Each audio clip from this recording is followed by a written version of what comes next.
Whew. I had the craziest dream last night. Dreamt I was stuck in another dimension or something. Should probably stop eating pizza for dinner. Isn't that right, Mario? Ah, you silly goose. Ah, well, doesn't matter. Besides, today's the day I get to work on Earthbound 101. Oh boy.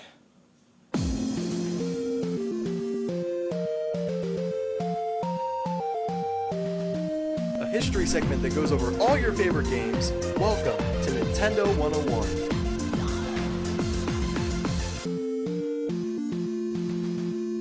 Guess the dream was true after all. It's probably not normal. Should go see maybe a doctor, free clinic, my mom. What was that? It's funny, it's just my lamp. Wait, what are you doing? Oh man. Why is that lamp attacking me? It's like it's straight out of Mother 1 or something. That's it! Alright, let's do this! Alright, lamp, now you're finished! Yes!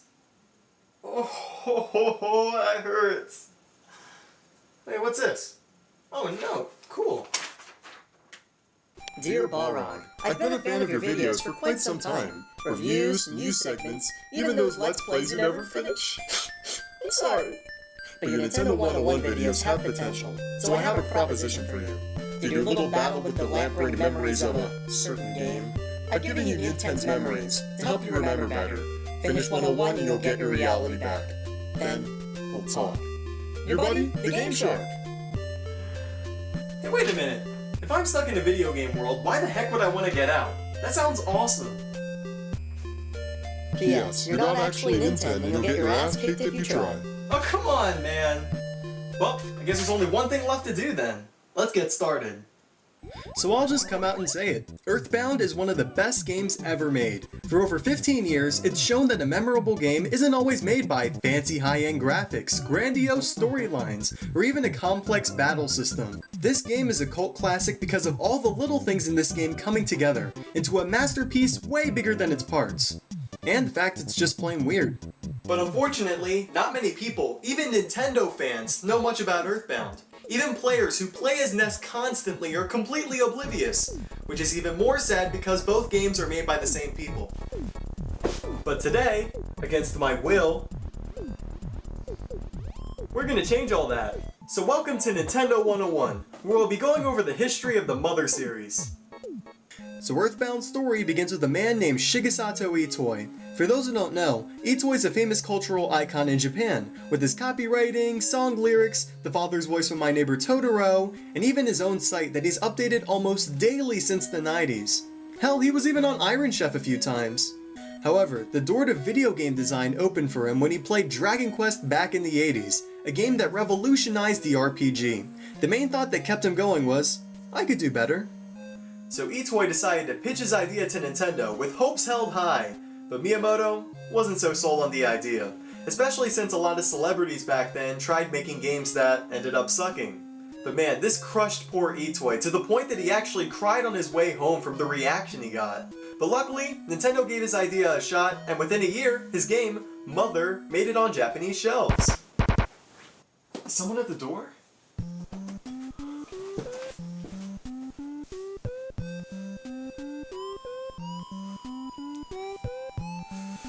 Oh, alright, on 3. 1, 2, 3. Who could you be? Oh no, it's R7038, the only undefeatable enemy in Mother 1. Nope, nope, nope, nope, nope! Oh, I'm running out of time. So without further ado, let's talk about some games.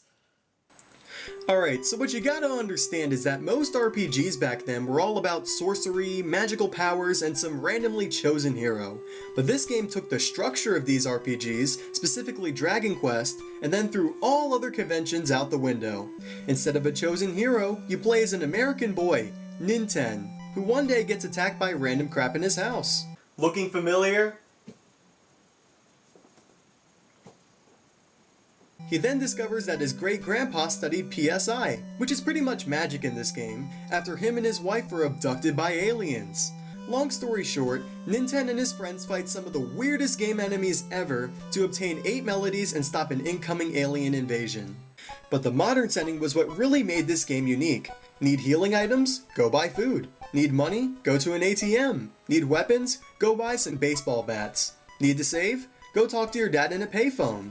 Man, it was like you could actually use common knowledge to get you around in towns. Not to mention talking to locals were actually fun, since they said some pretty entertaining stuff. Now even though this all sounds awesome, this game had one major problem: the balance. Now this may sound kinda minor at first, but this forced pointless amounts of level grinding and money grinding for the best stats and weapons. Itoi himself admitted that he didn't check the end of the game for bugs or balance issues. Add in some slow battles and some bare bones graphics, and you got a game that hasn't aged all that well. Isn't that right, Wario? Right? Right? Right? But hey, us American gamers wouldn't know. Despite being completely translated and marketing ready to go as Earthbound, 2 words, Nintendo didn't release it because the Super Nintendo was on the way. Not to mention the game had high production costs, it needed batteries for save files, as well as a marketing campaign. And since JRPGs weren't even that popular outside of Japan, why even bother? But now you're probably wondering, how the heck was all that gameplay in English? Well, I'll get back to that later. In the meantime, let's go over what you all came here for. Mother 2. So this game was made by Ape Incorporated, Itoi's fancy new company founded right before Mother 1 released. However, the development was far from smooth. Around 1992, the game hit some major roadblocks, and Itoi himself expected his game to be canned at some point. But then HAL Laboratory came to the rescue and redid its programming from scratch, while Ape did the data portions of the game. Against all odds, and after 5 years of work, Mother 2 somehow made it to shelves in late 1994, with the North American release named Earthbound the year after. But of course, the question on your mind isn't how Mother 2 came to be, but how the game is improved from the original. Well, I'll tell you how in 6 ways. Or, well, 8, since 2 of them are spoilers. But I'll let you know when that happens, with this little sexy 8-bit icon of myself right here. He's right here. I think I'm killing him.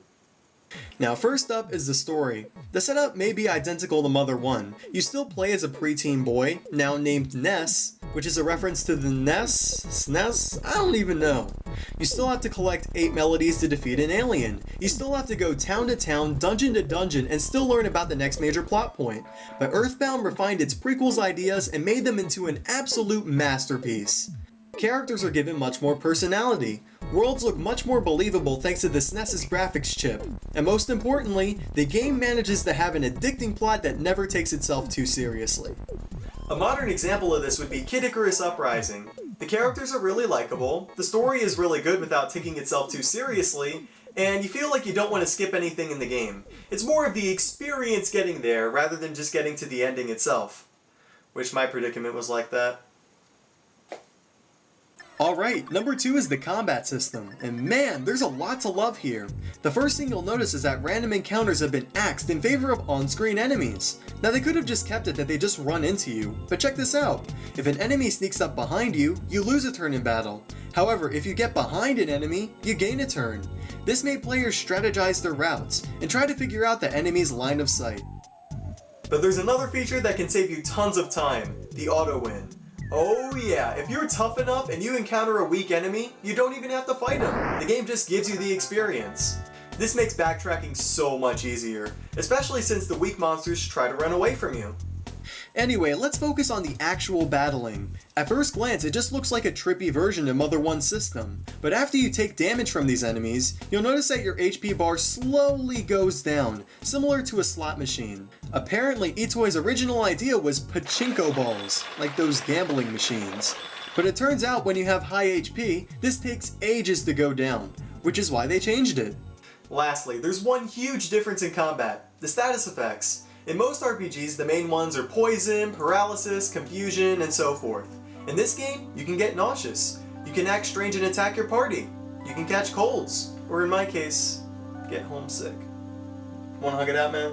You wanna hug it? Okay. It's okay. Sorry, but... Alright. It's gonna be okay. okay. So number 3 is the reason Earthbound required a freaking 24 megabit cartridge. The music. You see, RPGs usually have a standard for the amount of songs. But oh no, in this game there's over 10 themes, with some being remakes of songs from Mother 1. There's a huge amount of variety in the tracks, and they're all pretty catchy, even if you sound stupid humming them.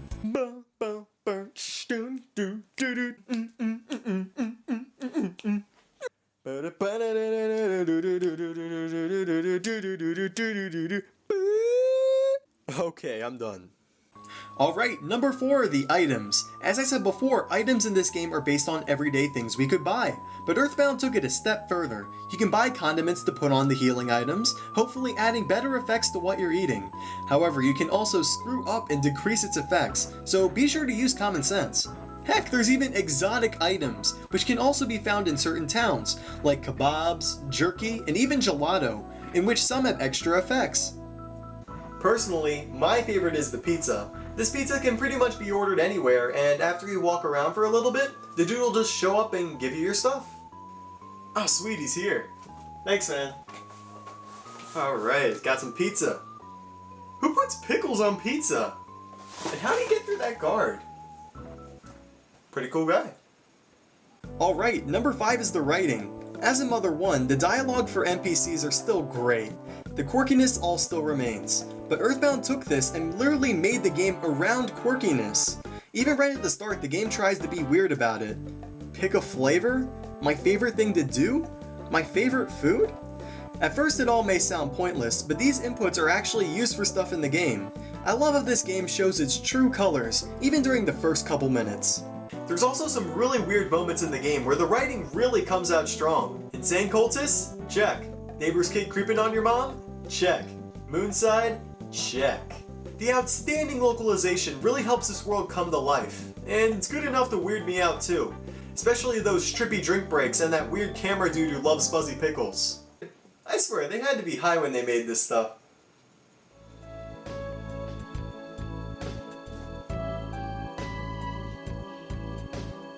And last but not least are the ridiculous amount of pop culture references.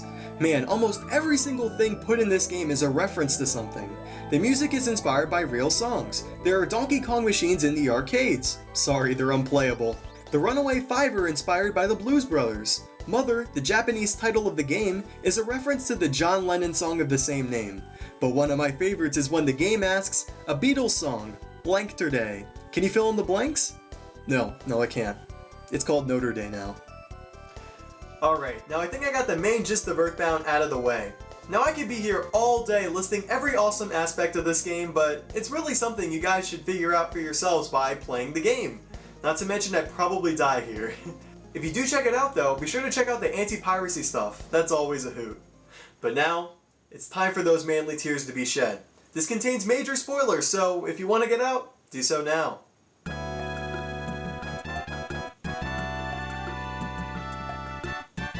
Okay, let's get started. The first thing I want to talk about is Gigas, or Gigyu in the English version of Mother 1, which I'll cover later. In the original game, he was an alien who Nintendo's great-grandma raised when she was abducted. And he was always happy, until she started singing. When he grew up, he was tasked with the invasion of Earth because PSI, the knowledge of their race, had spread to the Earth. Long story short, Gigas hated songs because it was her way of showing love, and when Nintendo learned all 8 memories to said song, his great-grandma vanishes and her soul goes on to live with her husband forever. Is that sad or what? Then you beat Gigas by singing her song to him, and he can't take it anymore and leaves. Oh, but that's just Mother 1. In Earthbound, Gigas possesses creatures all over the world, but does it from the past.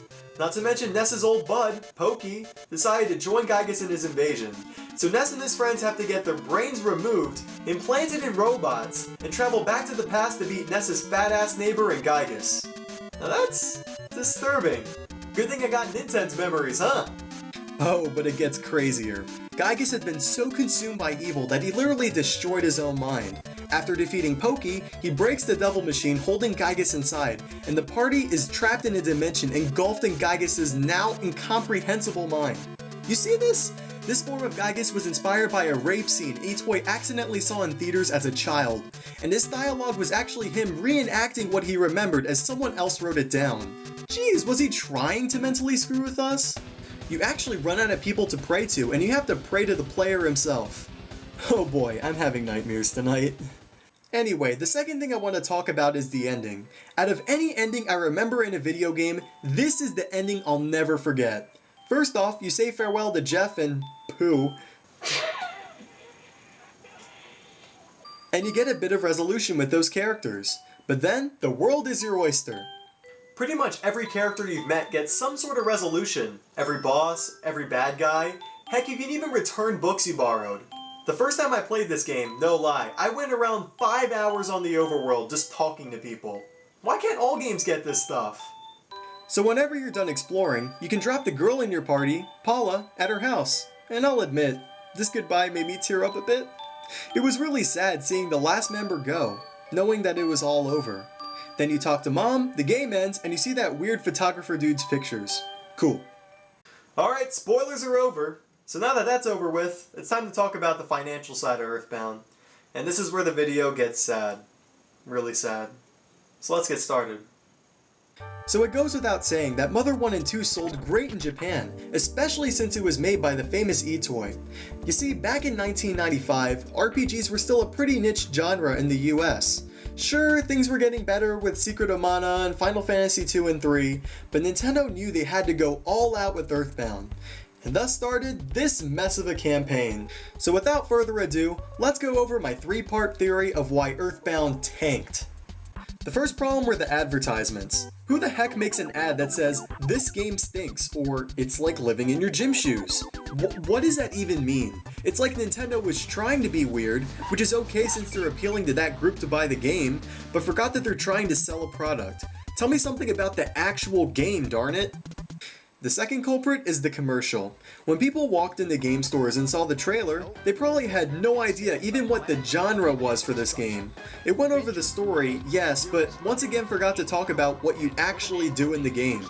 If they showed battle sequences, some funny dialogue, and even some enemies, I'm sure it would have caught more attention to the buyer. And last but not least was the game itself. These days, when a game comes out, there's usually a regular edition as well as a special edition with some extras that's maybe like $10 or $20 more. These little editions are cool and all, but not everyone will be interested. Well, this is the main place Nintendo screwed up. There was one version of the game that came with scratch and sniffs and a strategy guide bundled. This beast cost $70 at stores, versus the average SNES game that usually cost $40 to $50. Mother 2 didn't get all this crap, so why didn't we get the choice? So there you have it. Weird ads, a bad trailer, an expensive investment from an unknown publisher. It makes sense why Earthbound only sold 140,000 copies in the US. But even though that sounds like a lot, that's less than half of what Mother 2 sold. So anyway, remember when I said I'd go over why Mother 1 was in English? Well, 3 years after Earthbound came out and Ape became Creatures Incorporated and worked on Pokemon, an unreleased copy of Earthbound, once again 2 words, popped up on the internet, and translation team Demiforce paid $400 to back up its data. After some debugging and changing the name to Earthbound Zero, Demiforce released the game to the public, and gamers all over the world could finally play this long-awaited game. But of course, there were skeptics out there that thought that this was Demiforce's translation. That is, until the actual translator, Phil Sandhop, said, "Yep, that's my game. That's what I did right there." Apparently, he added the run function, as well as his team creating an extended ending to the game. So, he seems like a pretty cool dude. So there you have it. Mother 1 and 2 were both great games because of all the little things coming together. It was a game where you felt a connection to the characters, and how they represent the life we all live in. But Earthbound never got the attention it deserved. Since its flop in the US, fans have tried to get recognition from Nintendo with tons of petitions, some reaching in the tens of thousands with signatures. But no response. All we've ever got was an acknowledgement from Reggie Fils-Aimé that we bombard them. Earthbound 64 was canned worldwide, though that's not necessarily our fault. Mother 1 and 2 on Game Boy Advance never came here. Mother 3, the sequel to Earthbound that finally came out after 10 years, never came out in English. We actually had to translate Mother 3 ourselves with a translation patch. We've had no luck and no word from Nintendo, but we carry on. There's even a fan-made Mother 4 in the works, but with no virtual console release either, due to legal issues, we may never hear another word from Nintendo again.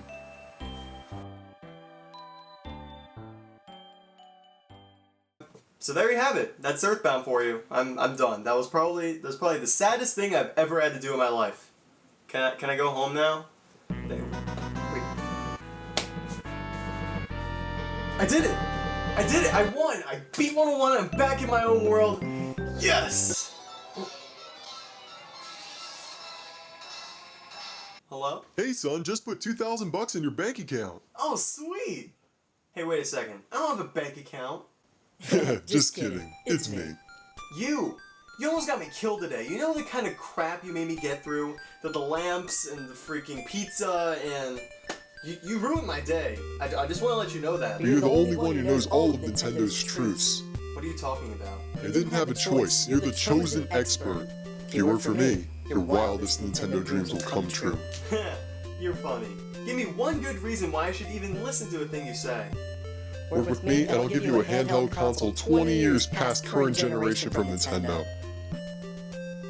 Do we have a deal? Deal. Hey gamers, thanks for watching. Be sure to click that like and subscribe button for more Nintendo 101, and as you can hear by the music, the next one will be the history of F-Zero.